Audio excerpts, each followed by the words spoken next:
في البداية نشكر ونثمن زيارة الوفد البرلمان مجلس النواب العراقي برئاسة الأخ السيد حاكم الزاملي والإخوان معه.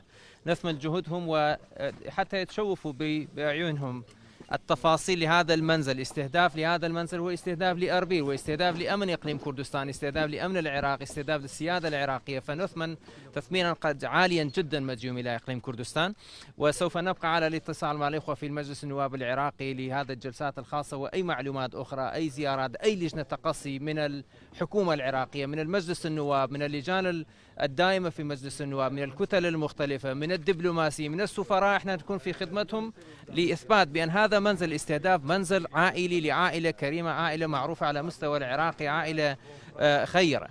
ئێمە وەکو پەرلەمانی کوردستان زۆر بە گەرمی بەخێرهاتنی بەڕێزان شاندی باڵای ئەنجومەی نوێنەرانی عێراقەکەین بە سەرپەرشتی بەڕێز حاکم زاملی، جێگری سەرۆکی پەرلەمانی عێراق و برای بەڕێزمان کاکتۆ شاخەوان، جێگری دووەمی سەرۆکی پەرلەمانی عێراق و بەڕێزان لە سەرۆکی کورد لە جیاوازەکان.